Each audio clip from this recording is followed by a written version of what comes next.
Assalamualaikum warahmatullahi wabarakatuh. Bismillahirrahmanirrahim. Innal hamdalillah nahmaduhu wa nasta'inuhu wa nastaghfiruh wa na'udzu billahi min shururi anfusina wa min sayyiati a'malina. Man yahdihillahu fala mudilla lahu wa man yudlil fala hadiya lahu.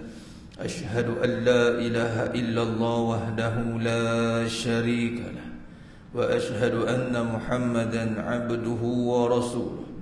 اللهم صل على سيدنا محمد وعلى آل سيدنا محمد. رب يسر ولا تعسر بتمم بالخير. رب اشرح لي صدري ويسر لي أمري واحلل عقدة من لساني يفقه قولي. ولا حول ولا قوة إلا بالله العلي العظيم ولا منجا من الله إلا إليه. أما بعد أيها المؤمنون اتقوا الله أوصيكم وإياي بتقوى الله فقد فاز المتقون. Sidang jemaah yang dimuliakan Allah Subhanahu wa taala, mudah-mudahan kita semua tergolong dalam golongan hamba-hambanya yang benar-benar bersyukur. Amin ya rabbal alamin. Alhamdulillah, syukur pada Allah SWT, kita telah pun berada pada bulan Ramadan Al-Mubarak. Hari ini kita masuk 3 Ramadan. Alhamdulillah, ini juga menunjukkan tanda doa kita Allah telah terima. Allah mustajabkan doa kita. Doa yang mana Allah mustajabkan ini? Itulah doa ketika datang bulan Rajab. Nabi SAW ajarkan kita bila masuk bulan Rajab, Allahumma barik lana fi Rajab wa Sya'ban wa ballighna Ramadan. Alhamdulillah, kita telah pun ada di bulan Ramadan. Itu mustajab doa lah tu. Alhamdulillah, syukur pada Allah kerana pada bulan yang penuh barakah ini, inilah satu-satunya bulan jemaah sekalian yang padanya berlaku satu peristiwa, satu keadaan yang tidak berlaku pada bulan-bulan lain. Apakah peristiwa itu jemaah sekalian? Yang mana peristiwa ini hendaklah kita gunakan, kita ambil peluang. Inilah masanya untuk kita persiapkan diri kita. Kerana apa? Kerana Nabi SAW telah bersabda, An Abi Hurairah radhiyallahu an yaqul qala Rasulullah sallallahu alaihi wasallam, Iza jaa Ramadan, bila datangnya bulan Ramadan, futihat abwabul jannah. Ketika datangnya bulan Ramadan, maka dibukakan seluruh pintu syurga. Tidak berlaku di bulan yang lain jemaah sekalian. Dia hanya saja berlaku di bulan Ramadan. Dalam satu hadis yang lain, An Abi Hurairah radhiyallahu anhu yaqul qala Rasulullah sallallahu alaihi wasallam, Iza dakhala syahru Ramadan futihat abwabus sama wa ghulliqat abwabu jahannam wa sulsilatis syayatin. Apabila datangnya bulan Ramadan, maka pintu-pintu langit dibuka. Dia pintu langit terbuka ni, bukan kita dongak ke langit tengok nampak itu bukan langit lagi, itu awan baru, atmosfer. Kalau langit ni kita belajar yang mana? Ketika Isra' wal Mi'raj. Langit pertama, langit kedua, langit tiga. Sebelum tu tertutup. Naik Nabi SAW naik ke tingkat yang ketujuh. Itu juga ibrah menunjukkan manusia ni kejadian lebih tinggi pada kejadian yang lain. Wa ima langit sekalipun, dibuka pintu langit. Yang terbuka pintu langit ni juga ketika Allah turunkan suratul Fatihah dan akhir suratul Baqarah 285 286. Sebab tu juga suratul Fatihah disyariatkan dibacakan dalam solat. Ketika dibacakan dengan penuh keimanan, terbuka pintu langit. Nah, jadi pintu syurga pun terbuka, pintu langit pun terbuka. Ketika ini apa yang berlaku kalau terbuka pintu syurga, pintu langit? Mustajabulah doa. Dan ditutup rapat serapat-rapatnya pintu neraka, dan dibelenggu syaitan durjana. Maka ada satu kenyataan saya tulis, kini tiba masanya pintu syurga dibuka luas, pintu neraka ditutup kemas. Jangan sampai kita terbiar mengambil segala ganjarannya, jangan sampai terlepas. Moga-moga kita dianugerahkan syurga tingkat teratas. Amin ya rabbal alamin. Nah, itu doa kalau minta syurga jemaah sekalian, minta yang tertinggi. Nabi ajar, Ustaz, saya ni macam tak layak. Ni bukan soal layak tak layak, ni soal nak ke tak nak. Tu je. Kalau ikut layak, siapa ke sudah tak layak. Sebab syurga ni bukan dengan amalan kita semata-mata, tapi dengan rahmat Allah Subhanahu wa ta'ala. Maka dengan itu jemaah sekalian, kita fokuskan keadaan pintu syurga terbuka. Maka datanglah perbahasan dalam untuk masa yang ada ni, dalam siri yang ada, kita namakan Road to Jannah, Back to Fitrah. Tu ayat bahasa Jawa sikit lah, boleh tak? Road to Jannah, Back to Fitrah. Juga di situ saya namakan juga perbahasan kita, bila kata Road to Jannah, bermaksud ada tariq, ada jalan. Ini ada perbahasan dipanggil tariqah, jalan. Maka saya namakan juga projek pembangunan lebuh raya ke syurga. Dah buat dah? Dah hantar tender ke belum? Belum. Lah, tak siap lagi projek lebuh raya, macam mana berjalan? WCE dah buka dah sampai ke Teping. Yang terbaru ni bypass Raub tu kan. Jimat 2 jam setengah. Mana balik ke Pantai Timur sekejap lagi jimat. Nampak? Maka di situ kalau kita lihat, bila pintu syurga dah terbuka, pintu langit telah terbuka, jangan kita pula yang menutup jalan kita nak ke syurga pula. Kita sendiri pula yang menutup jalan. Pintu dah buka. Ni dah buka gate dah. Dah kita pula tak ke jalan masuk pahal. Allah ruginya, ya Allah. Ada orang berjalan nak pergi, tutup pula. Beria-ria datang tempat tu, ini ada promosi ni, datang tutup. Ini pintu dah buka, tapi tak jalan. Rugi serugi-rugi. Malah Allah Subhanahu wa ta'ala membantu kita. Kata Nabi SAW, syaitan dibelenggu. Syaitan dibelenggu. Ramadan syaitan dibelenggu. Dia tak boleh buat multaqa. Tahu multaqa, perjumpaan. Setiap hari Iblis dan tentera-tenteranya akan berkumpul di atas lautan. Di laut tu Nabi kata ada singgah sana dia. Di mana? Wallahualam. Dia cari entah. Saya tahu. Tapi dia berkata dekat Bermuda lah, mana nak, wallahualam lah. Kita tak tahu ke mana. Tapi ceritanya di laut. Setiap hari Iblis dan kuncung-kuncungnya akan buat perjumpaan dan akan buat apa? Tengok apa yang dia buat hari ni. Yang menyesatkan, yang do buat orang berkelahi. Dia do tiup lah.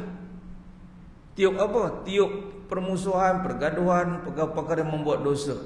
Dan yang paling besarnya adalah dalam hadis ni tentang bila kata apa yang Iblis buat di singgah sana, menceritakan tentang fitnah yang besar. Fitnah yang paling besar adalah siapa yang dikata dalam hadis itu, tenteranya yang berjaya buat fitnah yang paling besar, yang paling rapat dengan Iblis. Lalu fitnah yang paling besar ketika Iblis ditanyakan tentang syaitan, kuncu-kuncunya, apa yang kamu buat hari ini, maka datanglah seorang syaitan ini. Dalam hadis Nabi gunakan seorang syaitan, bukan seekor syaitan. Seorang. Datang seorang syaitan, lalu sebab apa seorang syaitan, tak seekor? Sebab jin ni ada dari segi kejadian dalam, ada akal, ada hati, ada perasaan, sama macam manusia. Tinggal lagi unsur kejadian berbeza. Jin kana minal jin, itu daripada api, manusia daripada tanah dan air mani. Dan jin dan manusia itu akan dihukum, yang dipertanggungjawabkan, yang ditaklifkan, jin dan manusia. Okay, baik. Maka datanglah seorang syaitan, ceritalah hakaza wa kaza, cerita semua. Tapi tak impress. Iblis tak impress. Dia kata, kau belum buat apa-apa. Datang seorang syaitan lagi, dia kata apa? Aku tidak akan meninggalkan satu-satu pasangan itu sehingga dia bercerai-berai. Maka iblis pun kata, ni'ma anta. Daripada singgah sana dia duduk tinggi tu, dia turun bawah, dia panggil kawan ni duduk sebelah dia. Jadi maksud kata apa? Di situ Allah dah bantu bahawa mereka ni tak boleh nak buat kerja-kerja yang meeting nak tengok kau buat apa, tak boleh. Ramadan kau berhenti semua ni. Tak dapat permit berkumpul, tak dapat. Mereka kena minta permit yang main. Mereka minta permit. Jadi mana kata dalam keadaan Ramadan ini yang Allah telah buka seluah-luah pintu syurga, tutup rapat pintu neraka, belenggu syaitan durjana, apa lagi kita nak tunggu? Inilah masanya. Yang pertama, di situ kita kena perhatikan jalan. Bila pintu dah terbuka, jalan mana kita nak ikut? Maka di sinilah tiada lain tidak bukan jalan yang mana kita lihat di sini merujuk kepada amalan. Sebab itu dalam bulan Ramadan, bulan yang mana dilipat gandakan pahala ganjaran melalui amalan-amalan. Maka beramallah, itulah jalannya.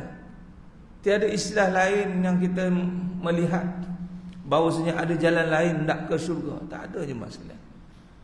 Terbuka pintu syurga, kita automatik beramal kembali dengan begitu semangat.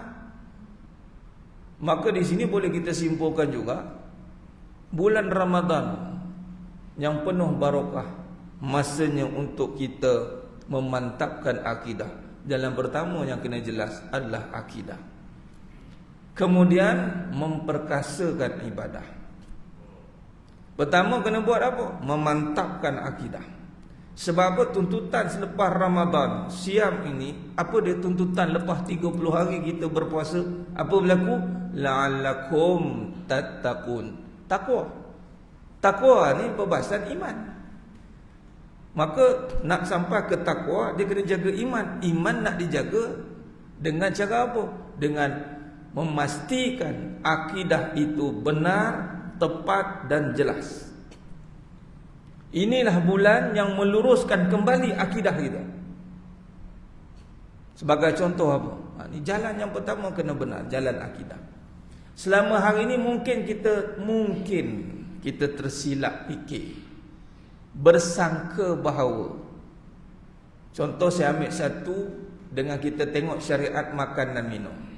Ini paling basic, yakni menahan lapar dan dahaga, makan dan minum, dan perkara-perkara yang membatalkan puasa.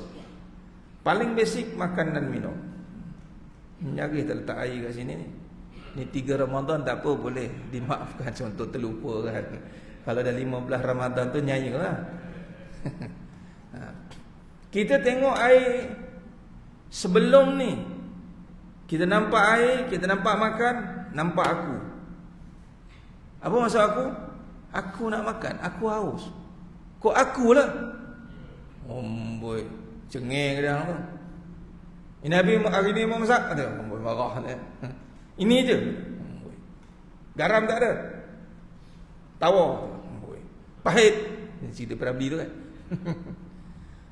Hari ini Ramadan, mungkin dah berapa puluh tahun kita lalui, tetap mengajarkan satu perkara yang sama. Nak minum hari ini kena minta izin Allah. Nak kira haus, ni Haji Tuan Haji Amir kata, Ustaz, jadual Ustaz bukan semalam, hari Rabu, minggu depan. Bagus Haji, kalau tidak saya hat-trick semalam. Kuliah subuh, kuliah duha, kuliah zuhur. Mau lepas zuhur tu buka selai bulan nanti. Dah lah 939 darjah Celsius, panas. Tu. Nampak? Jadi nak kita haus, tak nampak aku haus dah. Lapar, tak nampak lapar dah. Walaupun lapar ada, haus ada. Tapi kerana Allah yang ada, hilang lapar, hilang haus. Sebab itu kita buat kerana Allah. Itu akidah lah.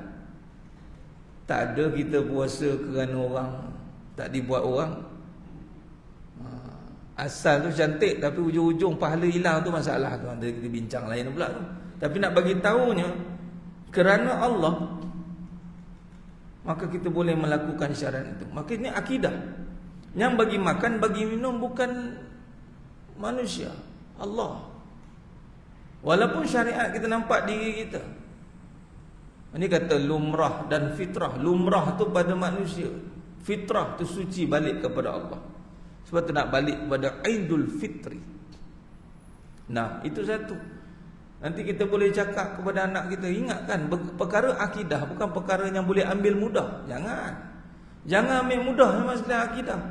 Akidah perkara yang paling susah. Paling susah. Sebab apa? Kalau tidak kerana susah, takkanlah diulang syahadah berkali-kali. Cukup sekali udahlah, nak mengucap banyak kali apa? Susah. Nak pula akhir zaman ni, ada hadis khusus Nabi menceritakan keadaan umat akhir zaman yang mana imannya seperti siang dan malam, bertukarnya semudah itu. Siang dia Islam, malam dia kafir. Malam dia Islam, siang dia kafir. Bertukar begitu mudah. Islam hanya pada nama, iman entah ke mana. Islam hanya pada nama, iman entah ke mana. Datang ujian, hilang, tak ada arah hidup dia. Habis. Oh, hara dia buat. Makan minum, dia ingat diri dia. Walhal Allah bagi izin. Dan di sini kita ingat bahawa datang bulan Ramadan akidah. Cuba kita tengok. Dulu kita ingat, kita sangka bahawasanya tak kerja tak makan. Kita nak pergi kerja kan, Ustaz 7-5 minit udah Ustaz. Okey. Betul lah tu. Kita puasa. Yang dengar sedap, yang cakap dia benar. Nak pergi kerja. Tapi nak bagi tahu, pergi kerja tu bukan sebab nak cari makan. Tapi kerja tu nak cari pahala sebenarnya. Buktinya apa? Buktinya dalam bulan Ramadan, ini akidah diluruskan. Kita bekerja tapi kenapa masih tak makan? Tunggu apa lagi? Tengah-tengah hari tu kan penat, ya Allah haus lapar, makan lah. Tak. Tunggu pula. Tunggu apa nak makan ni? Tunggu apa? Masuk solat katanya. Masuk waktu solat. Makna kata tunggu masuk solat. Maka kita boleh katakan kalau tak solat tak makan. Kita masuk waktu berbuka pada waktu solat. Dan solat itu pula waktu maghrib, solat pertama bagi orang Islam. Dan waktu itu biasa orang buat dek juga. Orang sibuk kelang kelibut balik kerja, anggan terlepas pun ada. Sampai tinggal solat, nak cari makan tinggal solat. Walau solatlah yang menjadi asbab syariat mendatangkan makan. Dalam buka buatnya ni majlis Ramadan di sini, ada buat buka, ada kan? Nampak? Semalam saya kuliah di Masjid Ampang Hilir, 250 orang pack. Dia buat 280 dah hari ni lagi. Semalam 250, saat hari ni 280. Sebab apa? Masjid tepi jalan. Orang singgah semacam lah tuan-tuan. Nak makan. Tapi nak makan tu sebab apa? Sebab padanya itu ada tuntutan. Allah yang bagi makan sebenarnya hakikatnya. Kerana ada solat. Maka lepas ni luruskan ni syariat ni, akidah ni. Bila sebut syariat pasti bertemu hakikat, pasti. Syariat solat ni menyatakan iman kita. Pasti. Bila sebut syariat, maka pasti akan berjalan terus tembus ke hakikat dan sampai ke makrifat sepatutnya. Dia tidak habis kat syariat situ.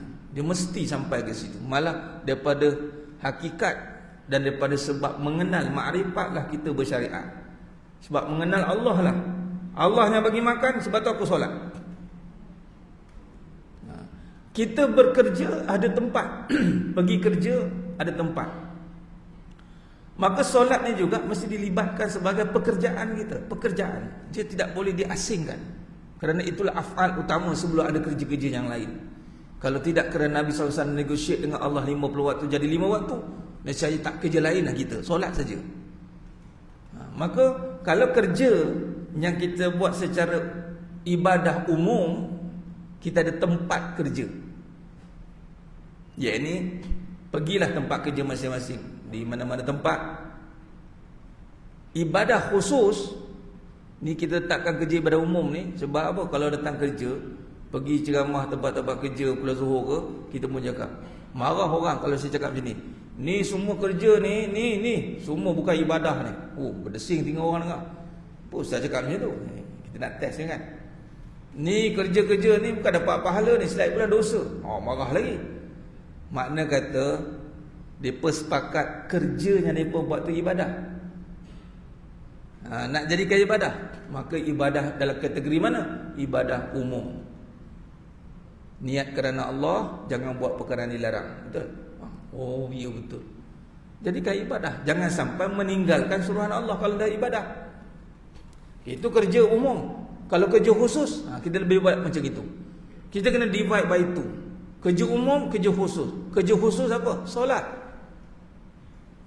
Kalau kerja umum ada tempat solat, kerja khusus tak ada tempat. Di mana tempat kerja khusus kita? Di masjid.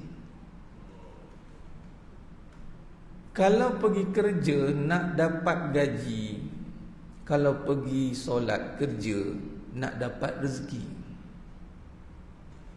Kalau tak datang tempat kerja, ibarat dia tak dapat gaji. Kalau tak datang tempat solat, ibarat terputus rezeki. Jangan main-main ni masalah. Terputus rezeki tu sebab apa? Tak datang tempat kerja utama. Sebab tu saya kempen balik datang mana tu ramai ni, marilah cuma sekalian ni lah masanya kembali nak meluluskan akidah yang bagi makan itu Allah, yang bagi hidup itu Allah, rezeki. Kalau tak solat tak makan. Terpinga-pinga. Tu buka tadi tu.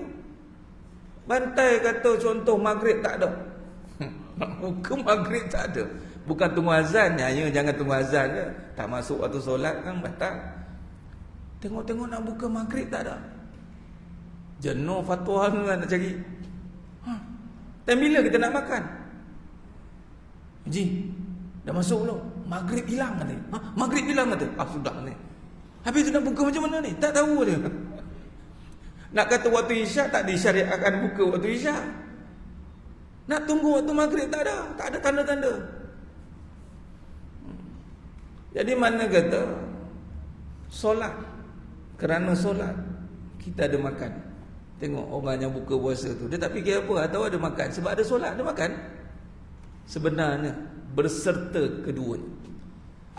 Jadi torik yang pertama dan mesti kita jaga, jalan yang pertama yang mesti kita pelihara dan mantapkan, itulah kefahaman tentang akidah ini.